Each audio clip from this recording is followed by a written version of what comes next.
नमस्कार दोस्तों, हमारे channel master web novel story पर आपका स्वागत है। महत्वपूर्ण सूचना, हमारी कहानियां और पात्र पूर्णतः काल्पनिक हैं, या फिर हम ऐसा ही दावा करते हैं। अगर आपको लगता है कि हमारी कहानी आपके जीवन से मेल खाती है, तो शायद आप हीरो हैं या फिर हमें पता नहीं।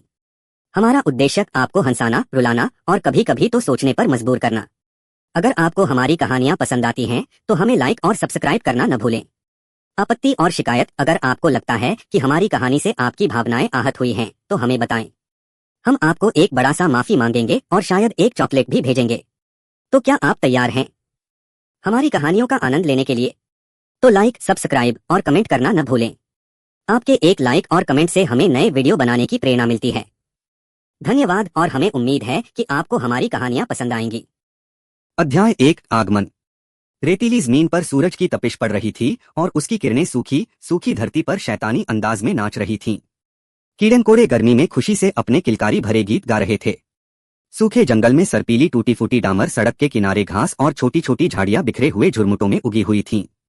एक लंबी महिला गहरे पॉलिश किए हुए प्लाईवुड के एक बड़े से ताबूत को, जिसे उसने बैग की तरह पहना हुआ था, दक्षिण की ओर जाने वाली इस सड़क पर धीरे धीरे चल रही थी। उसकी चमड़े की जैकेट और जीन्स धूप से झुलसी हुई, फीकी और घिसी हुई थीं, लेकिन फिर भी अच्छी हालत में थीं। उसके जूतों में अभी भी थोड़ा बहुत तला था, लेकिन वे पतले होते जा रहे थे। एक फटी हुई काली यांकी टोपी ने धूप से उसका चेहरा ढक रखा था और उसके गहरे काले बाल एक पोनीटेल में बंधे थे जो कंधों तक लटक रही थी। जैसे ही वह चल रही थी, एक सड़क का चिन्ह आधा मुड़ा हुआ उसके पास से टहलता हुआ सा आ रहा था। आगे के कस्बों के पुराने सफेद अक्षर बहुत पहले ही धुंधले पड़ चुके थे, लेकिन किसी ने उस पर एक गिरोह का नाम लिख दिया था जो शायद उस इलाके पर नियंत्रण रखता था, जो एक आम नजारा था। प्रतीक एक भौंकता हुआ कुत्ता था। नीचे कस्बे का नाम लिखा था, द डैम। औरत थकी हुई, उबी हुई धूसर आंखों से धुंधले क्षितिज को निहार रही थी। सड़क के बाईं ओर क्षितिज पर दूर तक फैला हरा रंग का एक बड़ा धब्बा उसे बुला रहा था। उसने आह भरी और सड़क पर टहलती रही। सूरज अपने चरम से नीचे उतरने लगा था और हरा धब्बा धीरे धीरे पास आकर बड़े बड़े चीड़, सदाबहार और ओक के पेड़ों में बदल गया। सड़क अपनी वनछाया में खो गई थी, मानो तपती धूप और सूखी झाड़ियों से राहत का इशारा कर रही हो। जड़ों ने सड़क का ज्यादातर हिस्सा खोद दिया था, जिससे वह उबड़-खाबड़ और झुर्रीदार हो गई थी, मानो किसी बूढ़े का चेहरा हो। खुले रेत से भरे पथरीले मैदान से दृश्य में यह बदलाव ताजगी भरा था, लेकिन यह बदलाव भ्रामक था। सड़क के जंगल वाले प्रवेश द्वार के दोनों ओर 5 असभ्य दिखने वाले आदमी एक छोटी सी आग के चारों ओर बैठे थे। पास के एक पेड़ पर एक झंडा लगा हुआ था और उस पर भौंकते हुए कुत्ते का प्रतीक बना था, वही प्रतीक जो पहले वाले बोर्ड पर था। आदमियों ने उसे आते देखा और उस औरत को घेरने के लिए उठ खड़े हुए। औरत धीरे धीरे आगे बढ़ती रही, ऐसा दिखावा कर रही थी जैसे उसे आदमियों की परवाह ही न हो। धमकी भरे अंदाज में आगे बढ़ते हुए उनमें से एक आदमी ने उसका रास्ता रोक लिया। रुको यहीं। तुम्हें क्या लगता है तुम कहाँ जा रही हो? औरत धीरे धीरे रुकी, उसकी नजरें शांत थीं, लेकिन उसकी उबी हुई नजर बनी रही। मैं बस अगले शहर जा रही हूँ। इस डिब्बे में क्या है? एक और रूखे से दिखने वाले आदमी ने उसके पीछे चक्कर लगाते हुए पूछा। उसके हाथ में एक पुराना धातु का पाइप था जिसका हैंडल फटे कपड़े में लिपटा हुआ था। ज्यादा नहीं, औरत ने सुस्ती से एक आदमी की तरफ देखते हुए अब जवाब दिया। अब 5 ने उसे घेर लिया था। उसके दाहिनी ओर एक और आदमी ने एक क्षतिग्रस्त धातु के बल्ले को थपथपाते हुए धमकी भरे अंदाज में हंसते हुए कहा, ओह हाँ, चलो फिर देखते हैं। उनके क्रूर व्यवहार से बेपरवाह महिला ने जवाब दिया। जरूर। लकड़ी के ताबूत के बैग को उतारते हुए उसने उसे धीरे से नीचे रखा और अपने बोझ से राहत की हल्की सी कराह निकली। फिर वह रुकी। बात यह है कि मैं यह डिब्बा सिर्फ ग्राहकों के लिए खोलती हूँ। क्या आप इसे खरीदने में रुचि रखते हैं? यह सुनकर वे असभ्य दिखने वाले लोग हंस पड़े। नहीं, हम ग्राहक नहीं हैं, लेकिन हम दान ले रहे हैं, सबसे बड़े आदमी ने एक कदम आगे बढ़ते हुए जवाब दिया। फिर हाथ बढ़ाते हुए उसने कहा, अगर तुम डिब्बा वहीं छोड़ दोगे तो हम तुम्हें जाने देंगे। औरत ने तेजी से सांस ली, जैसे कोई सेल्समैन किसी ऑफर के नापसंद होने पर करता है। माफ करना, पर मैं ऐसा नहीं कर सकती। मैं चीजें बेचती हूँ, यूं ही नहीं दे देती। ये तो बहुत बुरा हुआ, बड़े आदमी ने धीरे धीरे फिर पास आते हुए कहा। मैं तो चाहता था कि आज पसीना न बहे और मेरी कमीज गंदी न हो, लेकिन तुम इतने जिद्दी हो तो मुझे ऐसा करना ही पड़ेगा। मुझे लगता है कि अगर आप मुझे अकेला नहीं छोड़ेंगे तो आपकी कमीज पर पसीने के अलावा और भी बहुत कुछ लगेगा, महिला ने बेरुखी से कहा। बड़े आदमी का चेहरा सिकुड़ गया। उन्हें उम्मीद नहीं थी कि वह एक अकेली औरत इस स्थिति में इतनी शांत रहेगी। फिर उन्होंने देखा कि उसने लापरवाही से अपनी जैकेट की जेबों में हाथ डाला और दो चमड़े के बिना उंगलियों वाले दस्ताने निकाले जिनकी मुट्ठियों के पोर धातु से ढके हुए थे। सच में, बड़े आदमी ने भौहें चढ़ाते हुए कहा, तुम्हें लगता है कि तुम हम सबका मुकाबला कर सकते हो? हाँ, उसे पकड़ो। इसके बाद छोटे गैंग ने एक साथ महिला पर चारों तरफ से हमला कर दिया। बड़ा आदमी महिला के चेहरे पर मुक्का मारने गया, लेकिन वह जल्दी से रास्ते से हट गई। बड़ा आदमी एक सेकंड के लिए लड़खड़ा गया, लेकिन महिला ने जवाब दिया। बड़े आदमी की कलाई और अग्रभाग को पकड़कर और फिर उसने उसे लगभग बहुत आसानी से अपने कंधे पर और पीछे से उसके पास आने वाले आदमी में पलट दिया। दोनों लोगों ने जमीन पर जोर से मारा। एक तीसरे आदमी ने उसके सिर पर अपना पाइप घुमाया, लेकिन वह झुक गई। फिर उसने उस आदमी की बाह के पिछले हिस्से को पकड़कर मुकाबला किया, उसे फिर से झूलने से रोक दिया। फिर उसने उसे 2 बार मुक्का मारा, पसलियों में जोर से उसे हांफते हुए जमीन पर गिरा दिया। एक और आदमी बल्ला लेकर उस पर टूट पड़ा और बाकी आदमी चाकू लेकर उसके पीछे पीछे चला गया। औरत जमीन पर गिर पड़ी और अपने हाथों के बल घूम गई और दोनों आदमियों के पैर तोड़ दिए, मानो कोई पुरानी कुंग-फू फिल्म हो। फिर इससे पहले कि वे कुछ कर पाते, वह वापस खड़ी हो गई और चाकू लिए हुए आदमी पर झपटी और उसके जबड़े पर जोर से वार कर दिया। उसके दस्ताने पर लगी धातु से एक झंझनाहट जैसी आवाज आई और वह हमलावर के चेहरे से टकराकर उसका एक दांत तोड़ बैठी। दूसरा आदमी घुटनों के बल खड़ा हो गया और औरत से भिड़ गया। वे जमीन पर लौटने लगे, एक दूसरे के ऊपर चढ़ने की कोशिश कर रहे थे। अब वह बड़ा आदमी और पाइप लिए हुए आदमी उठकर जमीन पर जूझ रहे 2 लोगों पर कूदने को तैयार थे। तभी अचानक उस औरत ने अपने ही आदमी को लात मार दी और वह लुढ़कता हुआ सड़क के किनारे एक गहरी खाई में जा गिरा। उसे इतनी जोर से लात मारी गई थी कि वह कोई आम औरत हो ही नहीं सकती थी। ताबूत महिला जल्दी से अपनी मुट्ठी तैयार करके उठ गई। बड़ा आदमी सावधानी से बंद हो गया क्योंकि पाइप में भी सावधानी से उसके चारों ओर चक्कर लगाता था। फिर भी उसने उनके करीब आने का इंतजार नहीं किया। उसने बड़े आदमी पर हमला किया और कूद गई, उसे छाती में लात मारी, जबकि इस प्रक्रिया में खुद को हवा में लॉन्च किया। फिर कुछ ओलंपिक जिम्नास्ट की तरह वह चेहरे पर वर्ग के पीछे से आने वाले पाइप वाले को मुक्का मारने के लिए हवा में इधर उधर घूमी। हल्के से उतरते हुए वह उस बड़े आदमी की ओर मुड़ी जो उसकी किक से उबर गया था और उससे आने वाले झूले को चकमा दे दिया था। सहजता से उसने काउंटर किया, उसे फिर से पसलियों में मक्का मारा। शांति से वापस करते हैं। वह उससे एक और अनाड़ी स्मैशिंग स्विंग से बचती थी। जिस आदमी को उसने खाई में लात मारी थी वह अब बाहर निकल गया था और दूसरों के साथ जल्दी से जुड़ गया था। अन्य 2 अभी भी जमीन पर थे। एक ने खटखटाया, दूसरा अभी भी अपना पेट पकड़ रहा था, लेकिन वह उठने के लिए संघर्ष कर रहा था। बड़े आदमी की छाती जोर से हिल गई क्योंकि वह हांफने लगा। एन बुरा नहीं है, लेकिन आप इसे कब तक रख सकते हैं? महिला मंद मंद मुस्कुराई। वह मुश्किल से सांस ले रही थी और उसकी आंखों में अभी भी वह आलसी नजर थी। आप इसे नहीं समझते हैं, है ना? उसने कहा और बड़ा आदमी उलझन में लग रहा था। यह 5 से 1 था, लेकिन अब यह मुश्किल से 4 से 1 है। आप मैच से बाहर हैं। हाँ, कठिन बात करते रहो। बड़ा आदमी महिला को चार्ज करते समय गुर्राया, जिसने बदले में वापस भी चार्ज किया। बड़ा आदमी उसके सिर पर चौड़ा हो गया, लेकिन महिला अपने घुटनों पर फिसल गई जैसे कि वह लिम्बोइंग थी। फिर बिना एक बीट छोड़े उसने उसे अपनी कोहनी से गुर्दे में जोर से मारा और फिर पीछे बहते हुए अन्य 2 पुरुषों पर चलता रहा। उसने पाइप मैन से एक झूले को चकमा दिया और उसके खून से लथपथ चेहरे पर अपना मुक्का मारा। मुड़कर उसने देखा कि दूसरा आदमी पहले से ही उसके चेहरे पर मध्य स्विंग में था। उसके पास चकमा देने का कोई समय नहीं था, या ऐसा आदमी ने सोचा। उसे ऐसा लग रहा था जैसे उसका हाथ ताबूत महिला के सिर से होकर गुजरा हो, लेकिन वह इतनी तेजी से चकमा दे चुकी थी कि मानव आंख नोटिस करने में विफल रही। महिला 3 पुरुषों से सीमा से बाहर निकलने के लिए हल्के से पीछे की ओर चली गई। फिर उसने गति को बढ़ा चढ़ाकर पेश करते हुए अपने हाथों को अपने कूल्हों पर रखा। सच में दोस्तों, यह उतना ही तेज है जितना आप स्विंग कर सकते हैं। महिला ने निराशा से अपना सिर हिलाया। हार मानना चाहते हैं? जमीन पर पड़ा आदमी अपना पेट रगड़ता हुआ उठा और आखिरकार बाकियों के साथ आ मिला। यह देखकर कि उनके पास अभी भी संख्याबल है, उस बड़े आदमी का झगड़ा अभी खत्म नहीं हुआ था। हालांकि यह साफ था कि वह उसके वार से परेशान था। पूरी तरह से अपमानित होकर वह बड़ा आदमी उस पर चिल्लाया, तुम मर चुकी हो। जरूर, जो भी हो। अगर तुम्हारे पास बस इतना ही है तो मैं जा रही हूँ, औरत ने अपना ताबूत उठाने के लिए मुड़ने से पहले हंसते हुए कहा। उसे पकड़ो, बड़ा आदमी चिल्लाया और चारों ने हमला कर दिया। महिला अभी भी दूसरी ओर मुंह करके मुस्कुराई और मन ही मन सोचने लगी, उन्हें कभी पता ही नहीं चलता कि वे कब हार गए। जल्दी से अपनी चमड़े की जैकेट को खोलते हुए उसने ब्लेड की तरह एक बड़ा मुड़ा हुआ काला कटाना निकाला। कॉम्पैक्ट ब्लेड अपने आप को खोल सकता है और किसी भी लंबाई पर अपनी जगह पर लॉक कर सकता है, 3 मीटर तक पहुंच सकता है। एक धुंधलेपन में वह काली तलवार को घुमाने के लिए चारों ओर घूमती थी। जैसे ही वे बंद हो गए, पहले झूले ने एक हाथ हटा दिया, दूसरे ने दूसरे की आंत में छुरा घोंपा। अन्य 2 आदमी सदमे में आना बंद कर दिए क्योंकि पहले 2 अपने घातक घावों को पकड़ते हुए चिल्लाते हुए जमीन पर गिर गए। डब्ल्यू, क्या हुआ? वह तलवार कहां से आई? बड़ा आदमी चिल्लाया, घबराकर पीछे हट गया, जैसा कि अन्य 2 घायल पुरुषों ने किया था।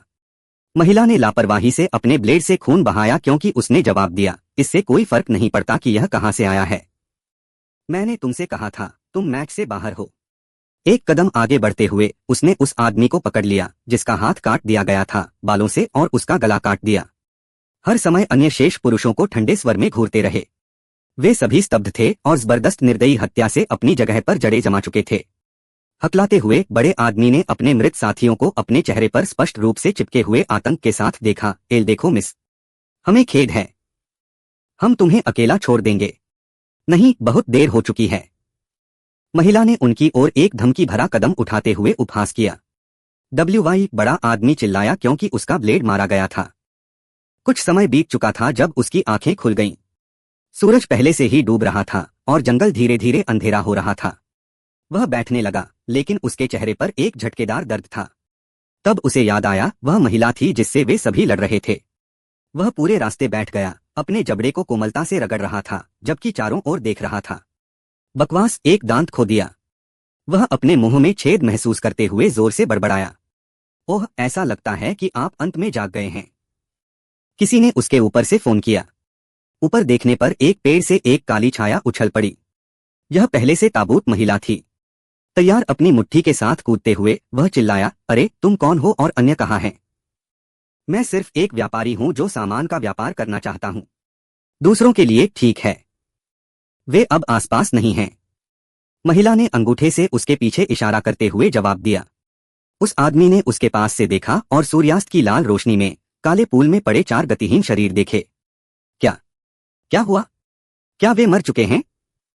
क्या तुमने उन्हें मार डाला? वह आदमी कुछ कदम पीछे हटते हुए डर से चिल्लाया। हम लड़े, वे मर गए और मैंने किया। वहां मैंने आपके सवालों के जवाब दिए। अब आप मेरे कुछ का जवाब देने जा रहे हैं। महिला ने कहा, अपनी चमकदार भूरी आंखों वाले आदमी को आलस्य से देखते हुए सूर्यास्त की रोशनी में अस्वाभाविक रूप से चमक रहा था। बिल्कुल नहीं, मुझसे दूर हो जाओ। वह आदमी भागने के लिए मुड़ा। वह दूर नहीं गया जब दर्द का एक झटका उसके निचले पैर के माध्यम से छुरा घोंप गया और वह घबराहट में अपने पैर को पकड़कर जमीन पर गिर गया। संघर्ष करते हुए उसने अपने पैर के पिछले हिस्से को देखा, केवल यह देखने के लिए कि उसका ब्लेड पूरी तरह से उसके बछड़े के माध्यम से चिपक रहा था। मुझसे भागना व्यर्थ है। अब बताओ तुम कौन हो? आप जिस गिरोह में हैं उसका नाम क्या है? और क्या वे आगे के शहर के प्रभारी हैं? महिला ने पूछा। वह लापरवाही से अपना हाथ ब्लेड की मूठ पर रखने के लिए आगे बढ़ी। इस प्रक्रिया में उसे थोड़ा सा हिलाया। वह आदमी दर्द से कराह उठा, मैं टर्नर हूं। मैं इस सप्ताह अपने गिरोह मैड डॉग्स के लिए सड़क पर गश्त पर हूं और हम द डैम में एकमात्र असली गिरोह हैं। कृपया मुझे मत मारो। हम ठीक है, मुझे वास्तव में किसी को यह जानकर जाने का मन नहीं करता कि मैंने आपके दोस्त को वहां वापस मार डाला है। आप देखिए, यह व्यवसाय के लिए बुरा है। टर्नर के पैर से काले ब्लेड को खींचते हुए महिला खड़ी हो गई जो दर्द से हाँफ रही थी। माफ करना, यह कुछ भी व्यक्तिगत नहीं है। रुको प्लीज, मैं कुछ नहीं कहूंगा। टर्नर ने कहना शुरू किया, लेकिन महिला का ब्लेड पहले ही उसकी छाती में धंस चुका था। ओह, यह तो बहुत गंदा था। महिला ने सूखी घास पर अपनी तलवार चलाते हुए बुदबुदाया। सूरज अब क्षितिज के नीचे डूब चुका था और रात गहराने लगी थी। जंगल में अब ठंडी हवा घुल रही थी और उसे ठंड लग रही थी। वह मन ही मन हंसी, मुझे ठंड से तो ठंड लग रही है, लेकिन मारने से नहीं। मैं कितनी दुखी हो गई हूं। अपनी तलवार साफ करने के बाद उसने उसे अपनी जैकेट में वापस रख दिया और अपना ताबूत उठाकर उसकी पट्टियां अपनी पीठ पर लटका लीं। अपनी यात्रा जारी रखते हुए वह तब तक चलती रही जब तक कि पेड़ों के बीच से आती चांदनी की रोशनी ही उसे मुश्किल से रास्ता दिखा पा रही थी। रास्ते में कुछ बड़ी झाड़ियां देखकर वह उनके नीचे रेंगती हुई चली गई। कुछ डालियां और 1-2 पत्थर हटाकर वह घने सूखे पत्तों के बीच बैठ गई। पत्तों के बीच से ऊपर देखते हुए एक तारा टिमटिमाया और जल्द ही वह सो गई। अध्याय 2, लानत है। पत्तियों में सो रही महिला को परेशान किए बिना रात बीत गई। जैसे ही सूरज उगता है, रात को डिस्टिल करते हुए पता चला कि जंगल में घना कोहरा उतर गया था। नम ठंडी हवा ने जल्द ही महिला को जगा दिया। वह अपने लंबे काले बालों से पत्ते ब्रश कर रही थी और अपने फीके कपड़ों से दूर हो गई थी। उदास सुबह के कोहरे को देखते हुए उसे याद आया कि वह इस दशक में पहली बार कब उठी थी। इसने उसे सिहरन दे दी। वह 2076 में तीसरे विश्व युद्ध की समाप्ति के बाद स्वेच्छा से अमेरिकी सेना के लिए सोने चली गई थी और शांति लौट आई थी। उस समय वह संयुक्त राज्य अमेरिका की सबसे उन्नत साइबोर्ग नेवी सील यूनिट में थी। इन सबसे उन्नत सैन्य कर्मियों में से एक के रूप में युद्ध के समापन के अंत में युद्ध के लिए उसकी आवश्यकता नहीं थी। क्रायोस्लीप में जाने के उसके फैसले को भी प्रेरित करते हुए वह यह था कि वह अपने सैन्य गुप्त साइबोर्ग संशोधनों के साथ नागरिक जीवन शैली में वापस शामिल नहीं हो सकती थी। उसके जागने पर वह यह जानकर बहुत चौंक गई कि उसकी नींद में साल बीत चुके थे और अब यह 2278 था।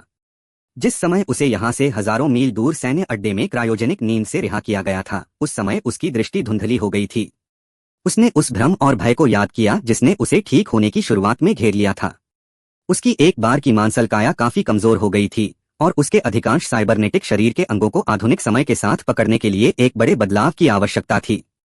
सैन्य अड्डे में अलग थलग पुनर्वास के हफ्तों के बाद क्या वह ठीक हो गई और उन नए साइबोर्ग कवच अपडेट प्राप्त किया। तभी उसे वर्तमान सेना द्वारा सूचित किया गया कि दुनिया पहले की तुलना में बहुत आगे बढ़ गई है। हालांकि उनके जागने से 4 साल पहले संयुक्त राज्य अमेरिका का नेतृत्व अंततः एक लोकतांत्रिक गणराज्य से और एक कट्टरपंथी फांसीवादी राज्य अमेरिकी फांसीवादी शासन या FR में गिर गया था। देश को एक अपरिहार्य उथल पुथल में फेंक दिया गया था और नए शासन के 2 विनाशकारी दंगाई वर्षों के बाद और देश की पहली अमेरिकी क्रांति की सालगिरह पर 4 जुलाई 2276 को दूसरी क्रांति की घोषणा की गई थी।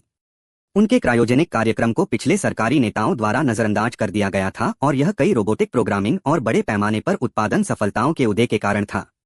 इन सफलताओं ने धीरे धीरे सैन्य और पुलिस बल के मानव कर्मियों के एक बड़े हिस्से को सीधे संघर्ष से हटा दिया। इस दशक में बनाई गई रोबोटिक ताकतें विशेष रूप से अमेरिका में 3 अलग अलग कंपनियों से थीं। एस्ट्रा एरोनॉटिकल इंडस्ट्री या AI अधिकांश हवाई रोबोट, विमान और अंतरिक्ष यान के निर्माण का काम देखती थी। टाइटेनियम टेक्नोलॉजी कॉरपोरेशन या TTC रोबोटिक कार्यक्षमता, वास्तविक समय में डेटा प्रोसेसिंग और पर्यावरण के अनुकूल रोबोटिक अनुकूलन का काम देखती थी। इसके अलावा यह व्यक्तिगत रोबोटिक इकाइयों, पार्ट डिजाइन, कोहेसन तकनीक और artificial intelligence programming, silicon valley AI robotic products या SVAIRP का मुख्य उत्पादक था। इन 3 प्रमुख कंपनियों के अधीन इस महिला और उसके जैसे अन्य साइबॉर्गों के रोबोटिक्स का पुनर्निर्माण और उन्हें तकनीकी रूप से अद्यतन करने का काम था। हालांकि क्रायोस्लीप परियोजना ने समय के साथ इन साइबॉर्गों की कई गुप्त क्षमताएं खो दी। डेटा हानि, चाहे वह दूषित कंप्यूटर डेटा से हो या फाइलों के गलत स्थान पर होने से, इतनी भयानक थी कि केवल साइबॉर्ग ही अपनी असली क्षमताओं के बारे में जानते थे। वह और उसके जैसे विभिन्न साइबॉर्ग इकाइयों के लगभग 3 दर्जन अन्य लोग केवल इसलिए जाग गए क्योंकि जिस बेस पर उन्हें रखा गया था उस पर FR के विरुद्ध विद्रोहियों ने हमला कर दिया था। पूरे बेस को उसके सभी रहस्यों से मुक्त करना आवश्यक था। उन्हें अभी भी क्रायोजेनिक कैप्सूल में इस नए फांसीवादी शासन के अधीन एक अन्य बेस पर ले जाया गया और फिर अंततः उनके द्वारा पुनर्जीवित किया गया। साइबॉर्गों को बचाना और उनका स्थानांतरण यह निर्धारित करने के लिए किया गया था कि क्या FR उन वर्षों पहले रोके गए साइबॉर्ग अध्ययन कार्यक्रम को जारी रख सकता है। लंबी कहानी संक्षेप में, पुनर्जीवित होने के बाद पुराने सैनिकों को नए विदेशी शासन के अधीन रहना बर्दाश्त नहीं किया गया और उन्होंने अपना खुद का विद्रोह किया। सैन्य अड्डे को भीतर से मुक्त कराने के बाद दुश्मन के रोबोटों की लहरों ने उन्हें घेर लिया। कई साइबोर्ग युद्ध के मैदान से भागने में कामयाब रहे और या तो क्रांति सेनानियों में शामिल हो गए या परमाणु बंजर भूमि में भाग गए, जैसे उसने खुद किया था। वह चाहती थी कि उसके युद्ध के दिन समाप्त हो जाएं, और अब जब सब कुछ अलग था तो उसने देखा कि यह एक नए जीवन का दूसरा मौका था। अपने पिछले जीवन में उसने 2 मार्केटिंग विश्वविद्यालयों में भाग लिया था और अपनी डिग्री के साथ लगभग पूरा हो गया था जब तीसरे विश्व युद्ध के मसौदे ने उसे युद्ध में खींच लिया था। लेकिन अब वह साइबोर्ग लड़ाई को छोड़ने के बाद सैन्य सेवा से मुक्त थी और अपने वित्तीय प्रयास के सपनों पर लौटने में सक्षम थी। वह अपने जुझारू कौशल के बावजूद विशाल धन अर्जित करने के लिए दुनिया भर की कंपनियों के साथ व्यापार करने के अपने सपने को पूरा करना चाहती थी। वह वास्तव में चाहती थी कि वह शांति से रहे और ऐसा इस तरह से करे जिसे उसने चुना हो। हालांकि वह फांसीवादी शासन द्वारा वांछित थी और विद्रोही गुटों में फंसना नहीं चाहती थी, इसलिए अमीर बनना उसकी शांति अर्जित करने का एकमात्र मौका था। इस प्रकार इस तरह उसने लगभग पूरे उत्तरी अमेरिकी महाद्वीप की यात्रा की थी, कनेक्शन बना रही थी और सीख रही थी कि इन हिंसक समय के दौरान व्यापार करने के लिए क्या मूल्यवान था। यह सारा प्रयास और अनुभव उस स्थान तक पहुंच गया है जहां वह अब थी, बीच में पत्तों के ढेर में सो रहा है। अब तक उसने जो कुछ भी प्रयास किया था वह विफल हो गया था। महिला जमीन से उठी और अपनी पीठ को झुका लिया। ढेलेदार मिट्टी पर सोने से उसकी कठोरता को दूर करने के लिए उसे तोड़ दिया। फिर उसने अपने लकड़ी के ताबूत को वापस अपनी पीठ पर लाद लिया और शहर के रास्ते पर कदम रखा है। लानत है, इतना अश्लील नाम। उसने सोचा कि उसने अपने ताबूत की पट्टियों को बेचैनी से समायोजित किया। यह कुछ मूर्ख होना चाहिए था जो उस नाम के साथ आए थे। वह टूटी हुई डामर सड़क पर आलस्य से चलती रही, जिसके मन में कोई लक्ष्य नहीं था। साल्ट लेक सिटी क्षेत्र में एक व्यापार नेटवर्क स्थापित करने के उनके हालिया सभी प्रयास केवल महीनों पहले ही बुरी तरह से गलत हो गए थे। यह सब तब शुरू हुआ जब एक साथ शासन ने उसे खोजा और एक विद्रोही समूह ने उसकी सारी संपत्ति जब्त कर ली। उसने बड़ी संख्या में चिकित्सा आपूर्ति हासिल कर ली थी और अनजाने में उसके लिए आपूर्ति को पहले से ही दोनों हमलावरों द्वारा ट्रैक किया जा रहा था। वह गलत समय पर गलत जगह पर थी, एक ऐसे क्षेत्र में काम कर रही थी जिसमें वह अभी तक स्थापित नहीं थी या एक समर्थक द्वारा समर्थित नहीं थी। उसके प्रयासों का पतन इतनी तेजी से हुआ कि इसने उसे स्थानांतरित करने के लिए मजबूर कर दिया। उसने अपने रास्ते पर एक कंकड़ देखा और उसे सांसारिक रूप से आगे बढ़ाया, और बार बार जब वह चली और सोचा कि उसका अगला कदम क्या हो सकता है। उसने पहले ही प्रमुख शहरों के बीच इन भूले हुए और अराजक जंगल क्षेत्रों में कुछ समय के लिए लेटने और आराम करने का फैसला कर लिया था। शायद इस बार वह वास्तव में आराम कर सकती थी, लेकिन कल उन पुरुषों से लड़ने के बाद ऐसा नहीं लग रहा था कि यह अस्तव्यस्त शहर जगह होने जा रहा है। महिला ने एक हताश जम्हाई ली। इन दिनों में से एक, मैं इसे अमीर बनाने जा रही हूं और फिर कभी कुत्ते की तरह गंदगी में सोने की जरूरत नहीं है। सेना को हमेशा मेरे रास्ते में क्यों रहना पड़ता है? चाहे वह मसौदा हो, मैं उन्हें छोड़ने की कोशिश कर रहा था या बस जीवन में एक नए मौके पर एक नई शुरुआत करने की कोशिश कर रहा था। वे हमेशा अंदर घुसते रहते हैं। मैं अपना खुद का बॉस बनना चाहता हूं और चीजों को वैसे ही चलाना चाहता हूं जैसे मैं चाहता हूं। उसने फिर से आह भरी। एकमात्र समस्या यह है कि मुझे कोई सुराग नहीं है कि मैं व्यवसाय में क्या करना चाहती हूँ। मुख्य मुद्दा यह है कि मैं कानूनी रूप से काम नहीं कर सकता।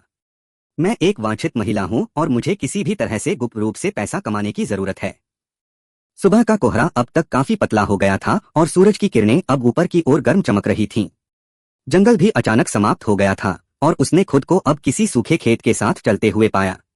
दूर से मरते कोहरे से बाहर झांकते हुए वह शहर लानत देख सकती थी। शहर की उपस्थिति किसी भी अन्य सर्वनाशकारी शहर की तरह ही थी। इमारतें जल गईं, ढह गईं और जंग खा गईं। कूड़ेदान और बेकार कारों से भरी सड़कें गैस और बिजली से चलने वाली बेतरतीब ढंग से सड़क के किनारों पर धकेल दी गई थीं, जंग खा रही थीं। शहर की सड़कों या इमारतों में हर तरह के जानवर बेशर्मी से रह रहे थे। वह टूटी हुई सड़क पर इस साधारण उबड़-खाबड़ से दिखने वाले जर्जर कस्बे की ओर बढ़ती रही। इस बंजर कस्बे को सिर्फ एक ही अनोखी विशेषता अनोखा रूप देती थी। वह थी विशाल कोलोराडो नदी, जिसे एक बिना बिजली वाले जलविद्युत बांध ने रोक दिया था। किसी तरह बांध इस्तेमाल न होने के बावजूद अच्छी हालत में दिख रहा था। कम से कम इतनी दूर से जो वह देख पा रही थी, उससे तो यही लग रहा था कि उसमें कोई दरार नहीं थी, कोई टेढ़ामेढ़ापन नहीं था या उसकी दीवारों पर कोई धंसा हुआ हिस्सा नहीं था। विशाल जंग लगे लाल टावरों से लटकी बहुतारों वाली बिजली की तारों की एक पंक्ति जो शहर की ओर जाती थी, उसके स्थान से दक्षिण की ओर गायब होती दिखाई दे रही थी। ये बिजली की लाइनें बांध से जुड़ी हुई लग रही थीं और संभवतः अभी भी काम कर रही थीं। हालांकि यह स्पष्ट था कि शहर बिजली का बिल्कुल भी उपयोग नहीं कर रहा था, जो इसके निरंतर पतन का एक मुख्य कारण था। ऐसा लग रहा था कि यह लगभग 30,000 या उससे अधिक लोगों को अपने चरम पर वापस रख सकता था। लेकिन अब उसने मान लिया कि इसकी आबादी अब आधी या उससे कम है। अभी भी अमेरिका भर में बिखरे हुए लॉलेस जोन में से एक शहर के लिए एक अच्छी संख्या है। पुराने निराशाजनक परमाणु युद्धों के लंबे समय से समाप्त होने के बाद भी अभी भी ऐसे लोग थे जो फिर से बमबारी के डर से आबादी वाले क्षेत्रों में रहने का जोखिम नहीं उठाना चाहते थे। आधे घंटे के बाद वह एक सड़क अवरोध पर पहुंची जिसने उसे शहर की सीमा में प्रवेश करने से रोक दिया। फिर से प्रवेश द्वार की रखवाली करने वाले 5 और आदमी थे। उनके बगल में कई वस्तुएं और दीवारें थीं जिन्हें खर्टी लेने वाले कुत्ते के प्रतीक के साथ चित्रित किया गया था। +5। हो, एक पतले टैटू वाले किशोर को हूट किया। अच्छा लग रहा है बेबी। तुम यहाँ क्या कर रहे हो? यहाँ सामान का व्यापार करने के लिए। महिला ने ताबूत को अपनी पीठ पर थपथपाते हुए जवाब दिया। आपके गिरोह के अन्य सदस्यों ने कल मुझे जंगल के माध्यम से जाने दिया। मुझे अच्छा सामान मिला। हम अजीब है, एक और गैंगस्टर 2 और उदास दिखने वाले गुंडों के साथ उस औरत से भिड़ने के लिए खड़ा हुआ। उसने लाल हुडी पहनी हुई थी और एक ग्रे रंग का आर्म बैंड था जिस पर मैड डॉग के गुर्राते हुए कुत्ते का प्रतीक बना हुआ था। जाहिर है यहाँ वही हुक्मरान था। ये लोग आमतौर पर किसी को भी लूट लेते हैं। तुम अभी क्या बेच रहे हो? टॉयलेट पेपर, महिला ने तुरंत जवाब दिया। उनके आगे बढ़ने से उसे जरा भी डर नहीं लगा और वह बस स्टील जैसी ग्रे आंखों से उन्हें घूरती रही। उसने आगे कहा, वे अपनी पैंट में लगभग बकवास भर रहे थे। उन्हें मेरा सामान चाहिए था और बातचीत के बाद उन्होंने मुझे जाने दिया। मुझे याद है कि उनमें से एक ने कहा था कि उसने भी गलती से जहरीली ओक का इस्तेमाल कर लिया था। टर्नर, अगर मुझे ठीक से याद है तो यही उसका नाम था। टैटू वाला किशोर हंसा, हाँ। वे लोग बहुत असफल हैं। उसकी हंसी की आवाज सुनकर बाकी 3 गैंगस्टर आगे बढ़ना बंद कर देते हैं और निश्चिंत हो जाते हैं। वे उसका नाम जानते थे, इसलिए उन्हें लगा कि वह झूठ नहीं बोल रही है। कोई आश्चर्य नहीं कि उन्होंने आपको जाने दिया। मुझे 2 रोल दें और आप प्रवेश कर सकते हैं। बस यह सुनिश्चित करने के लिए कि आप हमसे झूठ नहीं बोल रहे हैं। तुम मुझे महसूस करते हो? लाल हुड वाले आदमी ने सौदे को उकसाने के लिए अपने हाथ से इशारा किया। महिला ने आह भरी और अपना ताबूत उतार दिया, जो एक भारी धमाके के साथ उतरा। ऐसा करते हुए महिला ने खुद से कहा, लड़ने का एक समय होता है और व्यापार करने का भी एक समय होता है, अब लड़ने का समय नहीं है। उसने सावधानी से ढक्कन खोला ताकि केवल वह अंदर देख सके और तुरंत 2 रोल निकाल सके। अब उसके पास केवल 5 कीमती रोल बचे थे। महिला ने फिर हुडी गैंगस्टर को रोल फेंक दिया। यह सब एक बार में उपयोग न करें। उन्हें पकड़कर गैंगस्टर ने धीरे से टॉयलेट पेपर को प्यार से रगड़ा। मुझे इतना नरम महसूस हुए इतना समय हो गया है। टैटू वाला किशोर एक रोल के लिए पहुंचा। अरे भाई, मुझे आगे बढ़ने दो और उस वास्तविक त्वरित का उपयोग करने दो। भाड़ भाड़ जाओ, हुडी गैंगस्टर ने उसे वापस धकेलते हुए कहा। महिला, आप अंदर जा सकते हैं। उसने अपना ताबूत वापस पहन लिया और तुरंत शहर के केंद्र की ओर बढ़ गई। रास्ते में आबादी घनी होने लगी और जल्द ही वह एक आधे अधूरे बाजार की तरह दिखने वाली जगह में प्रवेश कर गई। गंदे गड्ढे वाले सड़क किनारे झोंपड़ी और तंबू बिखरे हुए थे। अधिकांश विक्रेता विविध उत्पाद बेच रहे थे, अन्य कच्चे खाद्य पदार्थ बेचते थे और शहर के बाहर से प्रसंस्कृत खाद्य पदार्थ भी कम बेचते थे। कुछ हथियार स्टॉल और बिजली के पुर्जे के डीलर थे, जो एक अच्छा संकेत था जब भी उसे अपने स्वयं के हिस्सों को ठीक करने की आवश्यकता हो सकती थी। जगह की समग्र अपील की अभी भी कमी थी और कुछ भी मूल्य स्पष्ट नहीं था। फिर उसने कई लोगों की जासूसी की, जो हर किसी की तुलना में मामूली अच्छे कपड़े पहने हुए थे, एक फटेफटे सराय के बाहर बियर की तरह दिखते थे। उनके हाथों में बोतलें देखकर वह जानती थी कि उसे भी एक पेय की जरूरत है। अत्यधिक, इतने लंबे समय तक सड़क पर रहने से उसका गला सूख गया था। उनके पास से गुजरते हुए वह यह देखने के लिए मधुशाला में प्रवेश करती थी कि उसके अंदर अच्छी तरह से रखा गया था। बारटेंडर एक स्क्वाट मोटा आदमी था जिसके पास रंगीन दाढ़ी थी। उसने बारटेंडर का ध्यान आकर्षित करने के लिए एक छोटी सी लहर दी और एक उंगली पकड़ ली। बारटेंडर ने उसके इरादों को समझते हुए सिर हिलाया और एक हैंडपंप नल से डार्क बियर का एक मग भर दिया।